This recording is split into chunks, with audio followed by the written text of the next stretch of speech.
Bet, the daily gambling game show that takes betting seriously, but not much else. Get our favorite plays on the totals, sides, props, exotics, and futures to jump on now. So let's get it started with Jason and Ben. Let's get it started with Jason and Ben. Let's get it started with Jason and Ben. Subject custom canon console that comes so fairly now. Let's get it started with Jason and Ben. Let's get it started with Jason and Ben. Hey there. Happy Sunday. Welcome back to Wanna Bet, or welcome to Wanna Bet if it's your first time checking us out. I'm Jason. That's Ben. We do this every day. Yeah, basically 7 days a week, usually around noon Eastern during the week. On the weekends, we go a little earlier, and we give you our very favorite plays that we have handicapped, that we have put hours into, distilling all our work down into what we hope is a nice bouillabaisse that helps you get fed every day, that helps us find sharp angles to have creative tactics to make money off these sports books that don't like giving it away. We cover all sports here. Again, we do this every day. If you're new to the show, first, second, third down, just our three favorite bets that Ben and I have made, and sometimes we have a guest as well. Since our last show in the last 24 hours, they could be futures, they could be games tonight, they could be games a couple days from now where we think the lines are really going to move. First, second, third down's our favorite bet of the day. Third down's the money down in the NFL. Third down is our money down as well. Fourth and long, sometimes it's fourth and short. We've been doing a lot of fourth and shorts lately because we've been doing very well on nerfy markets, yerfy markets, first three innings markets, giving you guys a lot of plus money hits there. We've got some we like today. In overtime, I am going to continue hammering away on Leagues Cup bets, easy for me to say. Liga MX against MLS. And Beltway Ben's got a parlay he loves in overtime as well. But before we go any further, Beltway Ben, because we show our work here, we're totally transparent. How did we do last night? Oh, yeah. I'd like to tell you that's an anomaly or a freak show, but it's not. It happens with a fair degree of regularity. Now, not everything is plus money like this, but sometimes it is. MLB, we both saw a lot of things we liked in that Cubs-O's games. Gunnar Henderson 3-run homer killed my Cubs run line. Otherwise, that would have been one more plus money hit. Matthew Boyd, Ben had that nailed. Miami, loved them in the first five against the Yankees. We're back on them today. And we did a lot of damage with the Brewers against the Nats. We thought that was a mismatch, and it was. And Pumas, we had to sweat that out a little bit late. Red card for Kyler Nevis. A lot of crazy stuff in Leagues Cup, but we cashed for you. There's our season records. Beltway Ben, your thoughts on last night? Yeah, it was a pretty good day. Brian Reynolds single in his first at-bat, doubles in his second. So that cashes for us in the first two at-bats. Matthew Boyd really was never in question if he was going to go over against that O's lineup. And even with that juice, 17 and a half outs for a lefty against the Orioles, especially on the road, is too good to pass up on. Did lose the nerfy. Blake Snell was good in the first inning, just one pitch to Yandy Diaz, and Yandy Diaz was feeling it all day.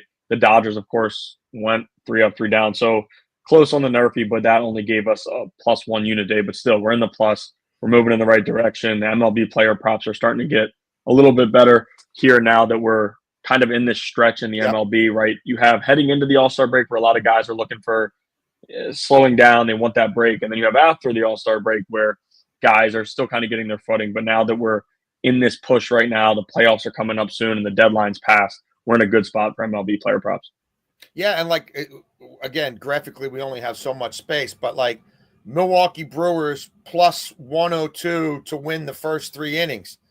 That cashed for us easy. It was 5. They had scored 5 runs in the first 3 innings, and you knew Woodruff wasn't getting it up. So, again, giving it up. So, you want all of our bets, like the CFL bet I hit on the Discord yesterday. All of our bets in real time are on the Super Discord. You can find that link tree on my bio, on Ben's bio, on Twitter, X, whatever you want to call it.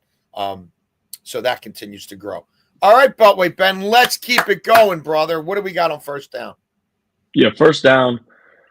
We're going to go to the WNBA, and we're going with Sabrina Ionescu, 20-plus points, Jones, 6-plus rebounds, and the Liberty on the money line at +100. And when you look at this matchup here, Ionescu just went for 23, right? These teams faced off just a few days ago. Ionescu went for 23. She's going to have to continue to do a lot with Stewart out. Jones grabbed 6+ rebounds in 13 of 15 games this season, including their last matchup with the Sun. With Stewart out, she's got to be a little bit stronger on the glass. And even with Stewart in, she's going over this. So I do like 6 rebounds from her. And then the Liberty on the money line, they should not lose back-to-back games to the Sun, even with Stewart out. Like, I don't mind that because the Sun just aren't very good, even with Mabry back. And there's a lot of crickets that she's going to get traded before the deadline in the next week and a half. So I do like the Liberty to win today. I like Jonquel Jones, 6+ rebounds, and Sabrina Ionescu, 20+ points. Sweet. First down for me. I am back in that Marlins-Yankees series yet again.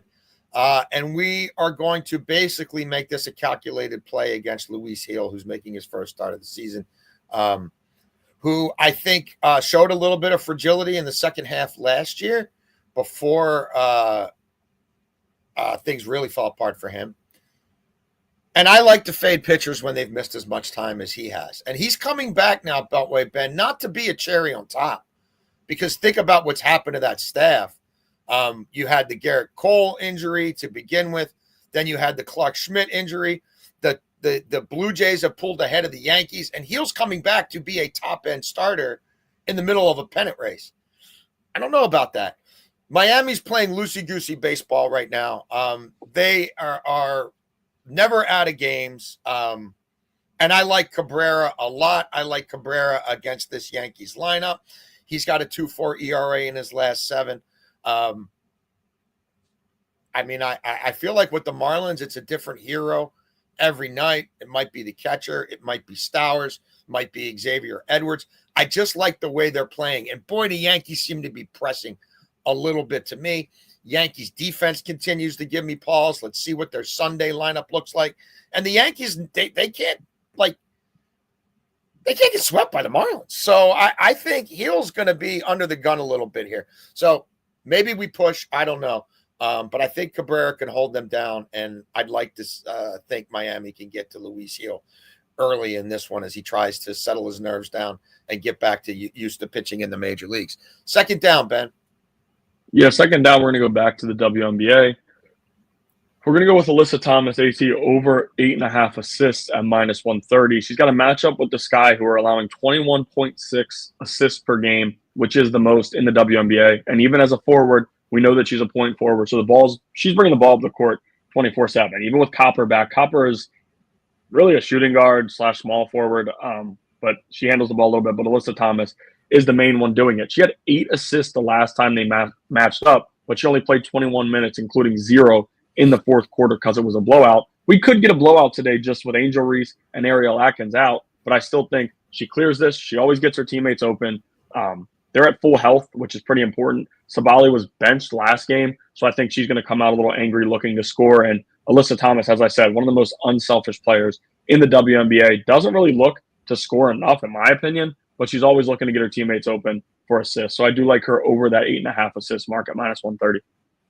Sweet.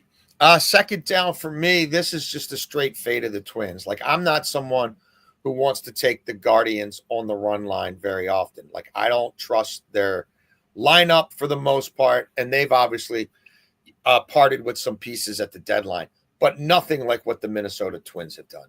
Like, that Twins lineup right now, you look at it, and it's pretty shameful without Buxton, without Correa. Like, they're facing a lefty today, Beltway, Ben, and Cantillo. That means Kerry Carpenter, who's been a huge bat for them, probably doesn't play.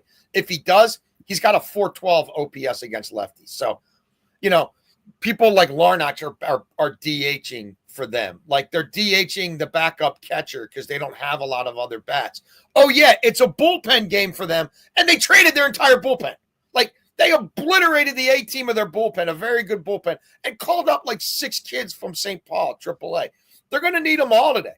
Cantillo's been solid for the Guardians. The Guardians are still in the hunt. The Guardians were in the playoffs last year. I think the Guardians like being discounted and kind of being that little engine that could. Oh, yeah, the Twins, even when they had their A-team lineup, the Twins strike out 28% of the time on the road against left-handed pitching. That's second worst in baseball. Cantillo can get some swing and miss. Quan is still there. I think he's still a spark plug at the top of the lineup. And yeah, does the Guardians bullpen give me more pause now than it has in years past? It does. But I also think they might have a chance just to get their licks in on a multitude of Twins relievers today. So I know I'm losing an at-bat potentially here, but I could see this game getting sideways. Third down, Ben. Yeah, third down, I'm going to go to the MLB. We're going to go with Kyle Schwarber over 1.5 hits, runs, and RBIs. And you could probably play his home run at plus 190, but instead of doing that, I'd rather do this just because he hits a ball off the wall with a guy on. We'll cash that. And I know he doesn't have a lot of base hits outside of home runs, but we did it earlier this year. I remember we took his prop and we actually cashed with an RBI single because he hits a lot of home runs, but he does come up with guys on base a lot and he'll get walked. So if we get a sac fly, he gets walked, and then in the next at bat and scores a run, we still could cash here. So I do like the hits, runs, and RBIs. 7 for 22 against Charlie Morton in his career with 2 home runs off him. Charlie Morton making his first start with this new Tigers team. We know what he was with the Orioles, and he gave up a lot of home runs to left-handed bats. Schwarber's slugging .635 in night games. ERA for Morton in night games is 6. So perfect spot here. He's 1 for his last 12. And in an environment like Philadelphia, you have to expect Morton to be on edge a little bit. Yeah. Some of those curveballs hanging a little bit, the fastball, high fastball with Schwarber, how quick his bat is, would not surprise me. And Morton is allowing 1 home run every 5 innings to left-handed batters. And I know that you have Harper and you have Marsh and you have Stott. Schwarber is the power bat, the major power bat, and he hasn't hit a home run in a few nights. And it's crazy to say that for an MLB player, like, oh, he's due for a home run. No, this guy Schwarber, that's what he does. You don't have to watch the MLB to know what he does at the plate. So I do like Kyle Schwarber over the 1.5 hits, runs, and RBIs. Yeah, 3 true outcomes. Look, and with Morton, he hasn't pitched in a pressure situation all year. He was garbage the first 6 weeks of the season. He lost his job. He went to the bullpen on the worst starting rotation in baseball. And by the time they brought him back, they'd already fired the manager. They were 18 games below 500, and it's all just been gravy. Hey, can you put it back together or not? This is different now, being thrust into a pennant race. So, yeah, that's going to be an interesting matchup. I'm in MLB on third down as well. Look, when the Rangers play, I'm looking for different ways to back Eovaldi and DeGrom. It's DeGrom today. I know people are high on the Mariners and what they did at the deadline, and I get it. It hasn't exactly clicked immediately, and sometimes when you bring those bats in, there's an expectation that, oh, they're just going to raise everybody up. And there's even more pressure now that everybody thinks it's going to be a dominant lineup, and it will probably get there.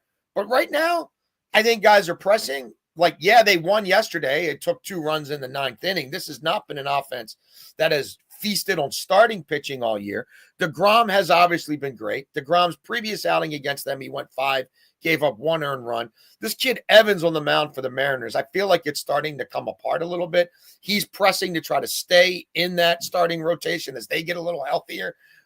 As the playoffs come into focus, yeah, he's been better at home in that ballpark than the road because it's a great pitching ballpark. Everybody's better there. And you could tell me, well, he went 5 and only gave up 1 earned run against Texas earlier this year. That's true. He also gave up 10 hits and walked 2. He's giving up a fair amount of contact. You look at DeGrom over his last 7, a whip under 1. This ballpark will play great for him. This Evans kid has also walked 13 batters in 36 innings in the first 3 innings of starts. So I like Texas to win the first 5 here. I like the pitching matchup. And again, I think Evans is starting to get exposed a little bit. 4th and long, Beltway Ben. It is not 4th and long today. We are not talking about a long shot bet or talking about a bet that's going to pay off for a long time in the future. We're going 4th and short here. We're going tush push time. What do you got? Yeah, I'm going to go with the Nerfy here, and we're going with the Royals Blue Jays. Nerfy minus 120, pretty good odds here. 16-6 to the Nerfy for Bassett, but those numbers are solid, but not great. 12-0 to the Nerfy at home. That's shocking. Just shows you how good he is, and we're going to get to him a little bit more in overtime. But and then 17-3 to the Nerfy for Lugo. I think both of these starting pitchers know how to get it done. They're both older in their career, veterans, and this is a pretty important game for both teams. Kansas City kind of surprisingly bought at the deadline. They're 3 back, still have a slight chance to get in. They're playing for it. Meanwhile, Toronto, I know the Yankees are struggling right now, but they know once Judge gets back, that horse is going to be going fast. So I do like the Nerfy here. I think both of these pitchers have a pretty strong outing And again, Bassett, like I was telling people about Bassett a while ago. He had a great ERA and he had been really good. And I'm like, if you follow Bassett, once we get to July and August, it's going to slow down. He's going to be getting hit hard by lefties. And that's what's happened. His ERA's skyrocketed a little bit. But when you do look at what he's done in that ballpark in the Rogers Center, things are different. He's been very good there. So I do think he shuts down this Royals lineup today. And I think Seth Lugo also has a clean first inning. I'm on a Nerfy as well, Beltway Ben. And the odds have changed on this because Mizorowski was originally the starter for the Brew Crew, and this was around minus 140. He's been scratched. The kid they're starting, though, Henderson, has been really good. Milwaukee is used to having openers. They had to patch together their starting rotation early in the year while they were waiting for Miz to get called up. You know, while a guy like DL Hall was hurt, while they were waiting for Woodruff to come back, right? Cortez, had 2 horrible outings. Then he went to the IL. So it's not like this is out of character for them. The top of the Nats lineup at home, where Abrams isn't the same guy, with Wood slumping, that's not what it was earlier in the year. And the Brewers are a nerfy team. As great as the Brewers offense is, they're 63-47 to the nerfy for the season. That's top 6 in baseball. The Nats have had 4 straight yerfies. Do I think it's going to be 5? I don't. And Brad Lord is the reason why. And look, the Nats are a part of all these yerfies because their starting pitchers suck for the most part, right? Outside of Mackenzie Gore. But Lord has been really good most of the year. He was their best bullpen arm. They moved him to the rotation, and he's been even better. He's got a 1.13 in the first inning this season. That's in 8 starts. He's got a 3.27 ERA overall. Milwaukee does score more on the road than home. I mean, look, there's always going to be some risk here. But again, they're a nerfy team overall. And so for this value, I just look at 2 pitchers who I think can navigate an inning for us. I look at a Nats offense that's really spiraling. And look, the Brewers, I think, I'll be interested to see that lineup. I would think there's a day off here and there for them as well, having the best record in the National League and knowing their eyes are on the prize in the playoffs. Overtime, Beltway, Ben. You've got a parlay here?